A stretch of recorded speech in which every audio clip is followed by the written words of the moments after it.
Northern హెమిస్ఫియర్లో Alaska, Canada, Greenland అంటే ఉత్తర ధ్రువం చుట్టూ ఉన్నటువంటి ఆ ప్రాంతాలలో ఎస్కిమోలు నివసిస్తారన్న విషయం మనకు తెలిసిందే. అతి తీవ్రమైనటువంటి చలి, మంచు ఉన్నటువంటి ప్రాంతాలలో ఎస్కిమోల జీవన విధానము చాలా విభిన్నంగా ఉంటుంది. మన ప్రాంతంతో పోలిస్తే వారు అక్కడ ఎలా ఉంటారా అని మనకే ఆశ్చర్యం వేస్తుంది. తెలంగాణలో 8th class social studies text బుక్లో పోలార్ రీజియన్స్ అనే లెసన్ ఉంటుంది. అందులో ఎస్కిమోల జీవన విధానాన్ని గురించి చాలా చక్కగా వివరించడం జరిగింది.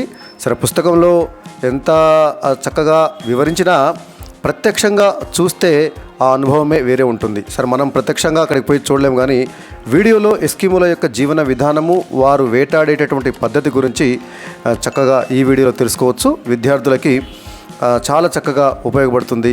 ఈ వీడియో చూసినట్లయితే విద్యార్థులకు ఎస్కిమోల జీవన విధానం, వారు వేటాడే పద్ధతులపైన చక్కటి అవగాహన ఏర్పడుతుంది. ఇక్కడ చూడండి, ఒక ఎస్కిమో ఫ్యామిలీ అంటే ఆ ఫ్యామిలీ హెడ్ తండ్రి తన 2 పిల్లల్ని తీసుకొని సముద్రంలో సీల్ చేపలను ఏ విధంగా వేటాడుతుండో ఇక్కడ మనం చూడవచ్చు. ఆ పిల్లలు తండ్రి నుంచి నేర్చుకుంటున్నారు చేపలను, అంటే ఆ సీల్ చేపలను ఎలా పట్టుకోవాలి అని. సో అక్కడ తీవ్రమైనటువంటి విపరీతమైన చలి ఉంటుంది. మనకు తెలుసు, ఉత్తర మహాసముద్రం ఇది.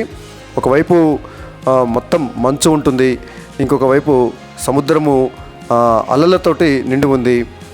సో అక్కడ ఉన్నటువంటి ప్రాంతాన్ని మనం చూడవచ్చు. ఆ సముద్రంలో దొరికేటటువంటి సీల్ చేపలే వారికి అక్కడ ప్రధానమైనటువంటి ఆహారం. ముఖ్యంగా శీతాకాలంలో అయితే పూర్తిగా వేట మీదనే ఆధారపడి ఉంటారు. అక్కడ చూడండి, ఆ వ్యక్తి సీల్ చేప కనబడగానే తుపాకీని తీసి గురిపెట్టి కాల్స్తున్నాడు. గురిపెట్టి కాల్చాడు. సముద్రంలో ఎక్కడో దూరంగా ఉన్నటువంటి సీల్ చేపకు తగిలింది. సో ఇప్పుడంటే ఈ ఎస్కిమోల దగ్గర బయట వాళ్ళతోటి సంబంధాలు ఏర్పడిన తర్వాత ఆయుధాలు, తుపాకులు లాంటివి వారికి అందించడం జరిగింది. గత 3-4 దశాబ్దాలుగా బయటి వ్యక్తులు వచ్చి వీళ్ళకి ఈ తుపాకులను అందజేయడం జరిగింది. చూడండి, సముద్రం లోపలికి పోకుండా గురి చూసి గాలం వేసి తన తుపాకీ ద్వారా పేల్చినటువంటి సీల్ చేపను బయటికి ఎలా లాగుతున్నా చూడండి. ఎంతో నైపుణ్యం ఉంటే తప్ప అది మామూలుగా సాధ్యమయ్యేటటువంటి విషయం కాదు. సో తండ్రి ఏ విధంగా సీల్ చేపను వేటాడుతున్నారో పిల్లలిద్దరు కూడా చూస్తున్నారు చూడండి. దూరంగా ఉన్నటువంటి సీల్ చేపను తుపాకీ గుండెతోటి కొట్టి దానికి గాలాన్ని విసిరి ఒడ్డుకి మరి గుంజటం జరిగింది. చాలా చల్లగా ఉంటాయండి అక్కడ వాటరు, చాలా చాలా అసలు. ఎందుకంటే పూర్తిగా -డిగ్రీలో ఉండేటటువంటి టెంపరేచర్ ఉంటుంది కాబట్టి చూడండి, నేల మీద మొత్తం మంచే ఉంది. ఆ బాబు ఎంతో సంతోషపడుతుండే తమకు ఆహారం దొరికిందని. మళ్ళీ గురిపెట్టి కాలుస్తున్నాడు. సో అవి ఆర్కిటిక్ ప్రాంతంలో ఉండే ఒక రకమైన నీటి పక్షులండి. ఆ నీటి పక్షులను గురిపెట్టి కాల్చాడు. ఒకదానికి తగిలినట్లుంది, అది ఉచ్చుపెట్టి బయటికి లాగుతూ ఉన్నాడు. సో అది ఎంతో నైపుణ్యము ఉంటేనే సాధ్యమయ్యే పని. గురిపెట్టి కాల్చటము, మళ్ళీ దానికి గాలం లాంటిది విసిరి బయటికి లాగటం అనేది మామూలుగా సాధ్యమయ్యే పని కాదు. చూడండి, ఆ పక్షి ఒక రకమైనటువంటి నీటి పక్షి, అది ఆర్కిటిక్ ప్రాంతంలో ఉండేది. సో వాటిని తీసుకొని పిల్లలిద్దరూ సంతోషపడుతున్నారు. చక్కటి ఆహారం దొరికిందని చెప్పేసి వాళ్ళు చాలా చక్కగా ఆనందపడుతున్నారు. సో తిరిగి ఇంటికి ప్రయాణమవుతున్న దృశ్యాన్ని మనం చూడవచ్చు. నేల మొత్తం కూడా మంచు చేత ఏ విధంగా ఉందో చూడండి. అక్కడ ఒకసారి మంచు చేత కప్పబడి ఉంటున్నటువంటి ప్రాంతం అది. సో తండ్రితో పాటు పిల్లలిద్దరూ తిరిగి ఇంటికి ప్రయాణమవుతున్నారు. సో ఇది మనకి అలస్కా, ఆ తర్వాత కెనడా ఉత్తర ప్రాంతంలో కామన్గా కనబడేటటువంటి చిత్రం. ఆ తర్వాత సైబీరియా ప్రాంతంలో కూడా, రష్యాలో ఉత్తర ధ్రువానికి దగ్గరగా ఉండేటటువంటి సైబీరియా ప్రాంతంలో కూడా ఎస్కిమోల నివాసాలు ఉన్నాయి. చూడండి, మొత్తం ఆ ప్రాంతం అంతా ఎట్లా ఉంటుందో. మంచు చేత కప్పబడి ఉన్నటువంటి ప్రాంతం ఉత్తర ధ్రువం చుట్టుపక్కల ఇలాంటి సినారియోనే మనకి కనిపిస్తుంది. వాళ్ళ ఇంటి దగ్గరికి వచ్చిన చూడండి, ఇగ్లూ లాంటి ఇల్లు, ఎస్కిమోలు నివసించేటువంటి ఇల్లుని ఇగ్లూ అంటారు. సో బయట వాళ్ళు వచ్చి శుభ్రంగా మంచు మొత్తాన్ని కూడా బయట దులుపుకొని తాము వేటాడినటువంటి జంతువుని లోపలికి తీసుకెళ్తున్నారు. వాళ్ళ వంట విధానము, వాళ్ళ లోపల కూడా చూడండి, వాళ్ళ ఇంటి లోపల ఎలా ఉందో. ఒక పొయ్యి ఉంది. ఆ పొయ్యి మీద వాళ్ళకి నిప్పు అనేది చాలా ముఖ్యమండి. అక్కడ వాళ్ళకి కట్టెలు కూడా చాలా చాలా పొదుపుగా వాడుతుంటారు. సో ఆ మాంసాన్ని కొంత ఉడికించుకొని చూడండి, సీల్ చేప యొక్క మాంసం ఎలా ఉందో చూడండి. ఆ నిప్పులలో ఉడికించుకొని తింటూ ఉంటారు. సో ఎస్కిమో ఫ్యామిలీ ఏ విధంగా ఉంది, వాళ్ళు లీజర్ టైంలో ఏ పని చేస్తారో చూడండి ఒకసారి. సీల్ చేప యొక్క మాంసాన్ని వాళ్ళు చిన్న చిన్న చాకుతోటి కట్ చేసుకొని తింటున్నటువంటి దృశ్యాన్ని మనం చూడవచ్చు. సో మన ప్రాంతంతో పోలిస్తే వాళ్ళ యొక్క లైఫ్ స్టైల్ కానీ వాళ్ళ యొక్క ఫుడ్ హ్యాబిట్స్ కానీ చాలా డిఫరెంట్గా ఉంటుంది. సో సీల్ చేప యొక్క మాంసాన్ని ఒక రకమైన నూనెలో ముంచుకొని తింటుండ్రు. వాళ్ళకి అది డైజెషన్ కావడానికి నిజంగా చాలా కష్టమే. మనం ఒక రోజు కూడా అక్కడ ఉండటం చాలా కష్టం. ఇక్కడ చూడండి, ఒక చిన్న పడవ, కయాక్ అంటారు. ఆ పడవ పేరు మనకి 8th క్లాస్ టెక్స్ట్ బుక్లో కూడా ఉంది. ఆ కయాక్ అనేటువంటి పడవ వేసుకొని సముద్రంలోకి వెళ్ళి వేటాడేటటువంటి దృశ్యాన్ని కూడా మనం ఇక్కడ గమనించవచ్చు.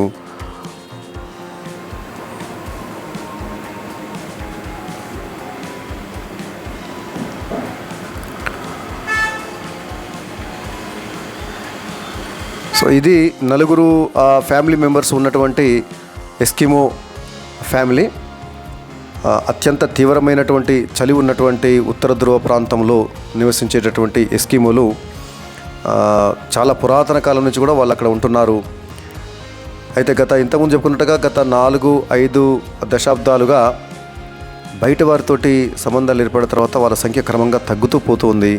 బయట వాళ్ళతోటి వచ్చినటువంటి ఆ వ్యాధులు కానీ వాటన్నిటి వల్ల వాళ్ళలో ఇమ్యూనిటీ పవర్ తగ్గి వాళ్ళ సంఖ్య క్రమంగా కొంత తగ్గుతూ వస్తుంది. వాళ్ళ ఇంట్లో లోపల చూడండి ఎలా ఉందో. సో వాళ్ళు లీజర్ టైంలో ఆయన ఆయుధాలను సిద్ధం చేసుకుంటుండే, వేటాడే పరికరాలు వాటన్నిటిని కూడా సిద్ధం చేసుకోవటము మనం గమనించవచ్చు. సో తండ్రిని చూసి పిల్లవాడు కూడా ఆ వేటాడే సాధనాలు ఎలా ఉంటాయి, వాటిని ఎలా ఉపయోగించాలి, వాటిని ఎలా తయారు చేసుకోవాలి చూస్తుంటే, తల్లిని చూసి బిడ్డ వాళ్ళు వేసుకునేటువంటి వాళ్ళు వేసుకునేటువంటి డ్రెస్ని ఎలా కుట్టాలి అనేటువంటి విషయాన్ని పిల్లలు చక్కగా తల్లిదండ్రులను చూసి నేర్చుకుంటున్నారు. అది వాళ్ళ జీవన విధానము, వాళ్ళ లైఫ్ స్టైల్. చూడండి ఎలా కొట్టాలో కూడా చెప్తున్నారు. చూడండి ఆయుధంతో జంతువుని ఎలా కొట్టాలనేది కూడా ఈ పాప తల్లి దగ్గర నుంచి దుస్తులు కుట్టడం నేర్చుకుంటుంది, మనం చూడొచ్చు.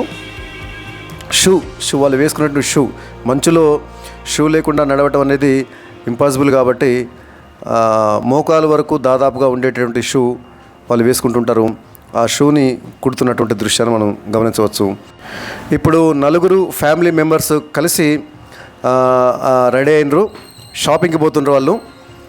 సో బయటికి వెళ్ళాలంటే ఆ పాటి వాళ్ళు రెడీ కావాల్సినటువంటి అవసరం ఉంటుంది. అంతా మొత్తం కూడా స్వెటర్ లాంటివి వేసుకొని షాపింగ్కి పోతున్నారు. చూడండి, షాపింగ్ అంటే ఒకప్పుడు వీళ్ళకి షాపింగ్ లేదు, కానీ ఇప్పుడు బయట వాళ్ళు అక్కడికి వచ్చి వీళ్ళు వేటాడినటువంటి జంతువుల యొక్క చర్మము, దంతాలు వాటిని తీసుకొని వీళ్ళకి కావాల్సినటువంటి వస్తువులను ఇచ్చేటటువంటి స్టోర్స్ని అక్కడ బయట వాళ్ళు వచ్చి ఏర్పాటు చేయడం అనేది జరిగింది. సో అలాంటి స్టోర్కి వీళ్ళు వెళ్తున్నారు షాపింగ్ కోసం.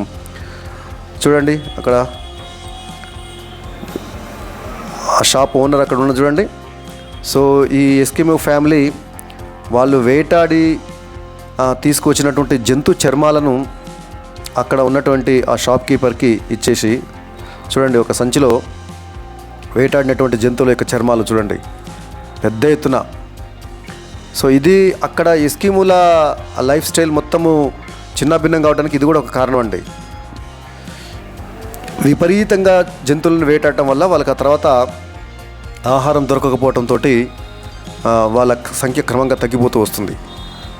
చూడండి వాళ్ళు వేటాడేటటువంటి వస్తువులు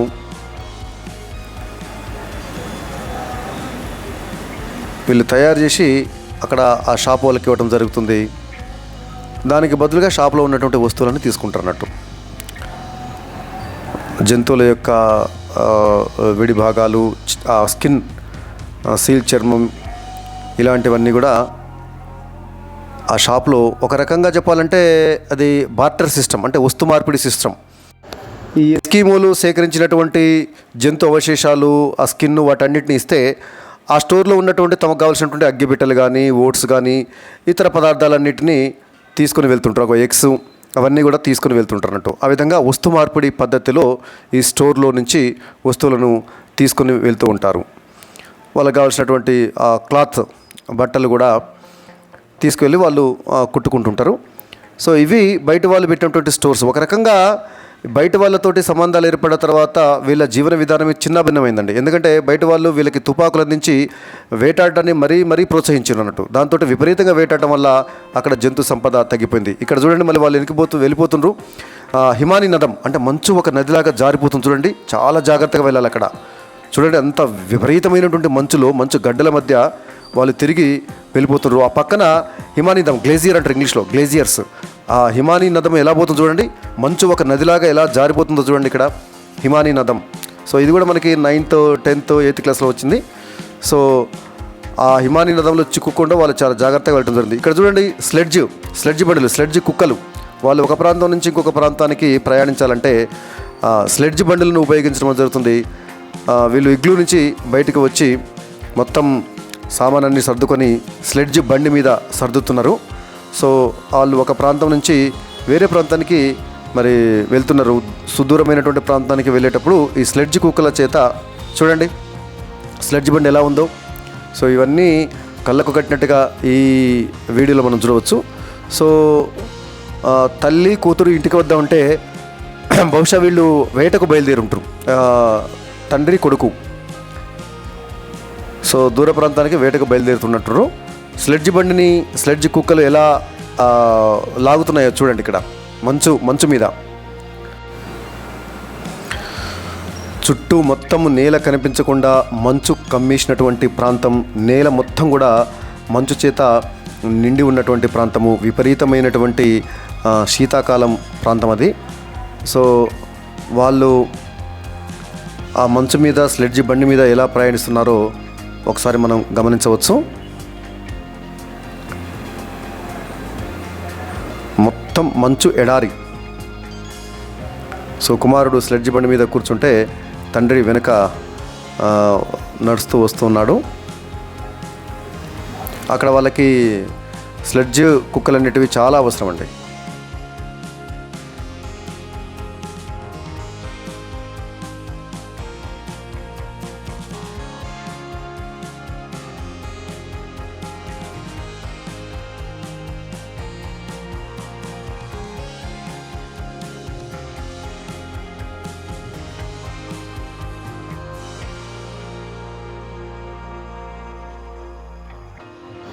సో వాళ్ళు అనుకున్న ప్రాంతానికి వచ్చారు. ఆ స్లెడ్జ్ బండి మీద ఉన్నటువంటి ఆ వస్తువులన్నిటినీ దించుతూ ఉన్నారు.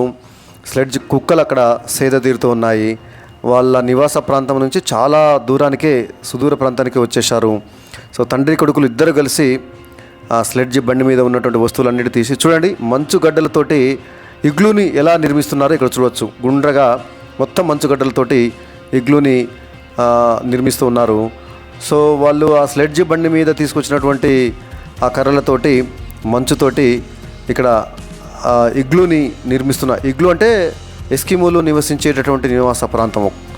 సో అది వాటికి కర్రలను సపోర్ట్ పెట్టి దాని మీద టార్పాలిన్ దాన్ని ఒకదాన్ని కప్పుతున్నారు. సో అది ఇగ్లూ ఇల్లు అన్నట్టు ఒక రకంగా. సో ఇక్కడ వాళ్ళు వేటాడటానికి వచ్చారు, తండ్రి కొడుకులు ఇద్దరు కలిసి. ఎస్కిమో ఫ్యామిలీ ఏంటంటే తండ్రి కొడుకులు వేటాడుతుంటారు. ఇంట్లో ఉన్నటువంటి ఇంటి పనిని తల్లి కుమార్తెలు చూసుకుంటుంటారు. సో అక్కడ ఇగ్లూని కట్టి మళ్ళీ ఆ స్లెడ్జ్ బండిని తీసుకొని వాళ్ళు అక్కడికి వచ్చారు. అది ఆ మంచులో జారిపోకుండా దాన్ని పక్కకు నెట్టేయటం అనేది జరిగింది. సో తుపాకీ తీసుకొని వేటకు బయలుదేరుతూ ఉన్నారు తండ్రి కుమారులు ఇద్దరు కూడా. సో అక్కడ ఒక రకమైనటువంటి డీర్స్ ఉంటాయండి, ఇక్కడ చూడండి అక్కడ. సో ధ్రువపు జింకలు అవి. సో వాటిని చూడండి మందలుగా తిరుగుతూ ఉంటుంటాయి. సో వాటిని గురి చూసి కాలుస్తున్నాడు. సో సీల్ చేపలు ఒక రకమైనటువంటి ధ్రువపు జింకలు ఒకదాన్ని షూట్ చేశాడు, అది పడిపోయింది. సో దాన్ని తీసుకొని వాళ్ళు తిరుగు ప్రయాణం అయ్యేటటువంటి సిచ్యువేషన్ని మనం చూడవచ్చు. ఈ ధ్రువ ప్రాంతాల్లో నివసించే ఎస్కిమోలకి ప్రధాన వృత్తి వేటేనండి. ఎందుకంటే అక్కడ వ్యవసాయం అనేది సాధ్యం కాని పరిస్థితి కాబట్టి మనం చూస్తున్నాం, నేల మొత్తం మంచు చేత కప్పబడి ఉంది కాబట్టి అక్కడ ఎలాంటి మొక్కలు కానీ చెట్లు కానీ పెరగడానికి అవకాశం లేదు. సో కాబట్టి వాళ్ళ మెయిన్ ప్రొఫెషన్ హంటింగ్. సో ఇప్పుడు మనం చూస్తున్నట్టుగా ధ్రువపు జింకలను, ఆ తర్వాత క్యారిబో అనేటటువంటి ఒక రకమైన జంతువును, ఆ తర్వాత సముద్రంలో ఉండేటువంటి సీల్ చేపలను, వాల్రస్ అనేటటువంటి మరొక రకమైన జంతువులు అంటే సముద్రంలో ఉండే జంతువులను, వీటిని వేటాడుతూ వాటి మాంసాన్ని తింటూ మిగిలిన దాన్ని ఆ మంచు గడ్డల మధ్యనే వాళ్ళు స్టోర్ చేసుకొని, వాళ్ళకి వేటాడినప్పుడు ఆహారం దొరకని పరిస్థితుల్లో ఆ స్టోర్ చేసుకున్నట్టు మంచు గడ్డల మధ్య స్టోర్ చేసుకున్నటువంటి ఆహారాన్ని తింటూ ఉంటారు. అదే ఆహారాన్ని వాళ్ళు ఆ స్లెడ్జ్ కుక్కలు కూడా వేయటం అనేది జరుగుతుంది అన్నట్టు. సో ఇది హారిబుల్ కండిషన్స్. మనం ఆలోచిస్తుంటే మనకి అబ్బా ఎలా బతుకుతున్నారు అక్కడ అని చెప్పేసి మనకి అనిపిస్తుంది. కానీ అది వాళ్ళకి అలవాటైనటువంటి జీవితము. నిజానికి చెప్పాలంటే బయటి వ్యక్తులు పోయి వాళ్ళతోటి సంబంధాలు ఏర్పాటు చేసుకున్న తర్వాత, వాళ్ళతో పరిచయాలు పెంచుకున్న తర్వాత బయటి వ్యక్తుల వల్ల వాళ్ళకి అనేక రకాలైనటువంటి వ్యాధులు రావటంతో వాళ్ళ ఇమ్యూనిటీ పవర్ తగ్గి మరి వాళ్ళ యొక్క సంఖ్య తగ్గుతూ వస్తుంది అన్నట్టు. చూడండి, ఈ స్లెడ్జ్ కుక్కలు ఎంత కష్టంగా స్లెడ్జ్ బండిని లాగుతున్నాయో ఆ మంచు ఆ ప్రాంతంలో. సో వాళ్ళు దూర ప్రాంతానికి వచ్చి మళ్ళీ వాళ్ళు ఇంతకుముందు నిర్మించుకున్నటువంటి ఆ ఇగ్లూ ఇంటికాడికి వచ్చారు. చూడండి, స్లెడ్జ్ కుక్కలు కూడా వాళ్ళకి చాలా చాలా హెల్ప్ఫుల్గా ఉంటాయి అన్నట్టు ఆ ప్రాంతంలో, ఆ విపరీతమైనటువంటి ఎక్స్ట్రీమ్ క్లైమేటిక్ కండిషన్స్లో వాళ్ళు జీవించడానికి. సో వాళ్ళు వేటాడినటువంటి ధ్రువ జింక ఆ బాడీని తీసుకొచ్చారు. సో దాన్ని మరి కట్ చేస్తున్నాడు చూడండి. సో బాబు తండ్రి నుంచి ట్రైనింగ్ తీసుకున్నటువంటి బాబు దాన్ని ఎట్లా కట్ చేయాలనేది ఒకవైపు తండ్రి, మరొక వైపు కుమారుడు కలిసి మరి దాన్ని కటింగ్ చేస్తున్నారు. సో తండ్రి చెబుతున్నాడు ఎలా కట్ చేయాలి ఏందనేది. సో వంశపారంపర్యంగా వారసత్వంగా చూడండి దాని చర్మాన్ని, ఆ చర్మం కూడా ఖరాబ్ కాకుండా, ఎందుకంటే ఆ తర్వాత చర్మాన్ని తీసుకువెళ్ళి ఆ స్టోర్లో అక్కడ ఉన్న షాప్లో అమ్మేది ఉంటుంది కాబట్టి ఆ చర్మాన్ని చూడండి ఎలా తీశారో. సో ఆ తర్వాత దాని యొక్క మాంసాన్ని కూడా మొత్తం ఆ స్లెడ్జి బండిలోకి ఎక్కిస్తున్నారు. సో పొద్దున్న లేస్తే వాళ్ళు ఏంటంటే వేట మీదనే జీవిస్తూ ఉంటారు కాబట్టి. సో చూడండి, ఇప్పుడు వాళ్ళు తిరుగు ప్రయాణమయ్యారు వాళ్ళ ఇంటివైపు, తిరిగి స్లెడ్జి బండి మీద ప్రయాణిస్తూ వాళ్ళ ఇంటికి చేరుకునేటువంటి క్రమం. సో ఇంటి దగ్గరికి వచ్చేశారు. ఇది ఇక్కడ నార్త్ పోల్ చుట్టూ అంటే ఉత్తర ధ్రువం చుట్టూ మనకు కనిపించేటటువంటి సాధారణంగా కనిపించేటటువంటి దృశ్యాలు. ఎస్కిమోల సంఖ్య చాలా పరిమితంగా తక్కువగానే ఉంది. అయినప్పటికీ వాళ్ళు అనాదిగా కొన్ని వేల సంవత్సరాలుగా ఇదే రకమైనటువంటి జీవన విధానాన్ని కొనసాగిస్తూ వస్తున్నారండి. మన జీవితంలో చాలా వేగంగా మార్పులు వస్తుంటుంటాయి. సాధారణంగా మన కాడ 10 సంవత్సరాల క్రితము జీవన విధానానికి ఇప్పటికీ చాలా తేడా వచ్చాయి కదా. కానీ ఎస్కిమోల జీవన విధానంలో వందల సంవత్సరాలుగా ఇదే తంతు, ఇదే విధానం అన్నట్టు. సో వాళ్ళు తీసుకొచ్చినటువంటి ఆహారాన్ని సో అక్కడ పెట్టారు చూడండి.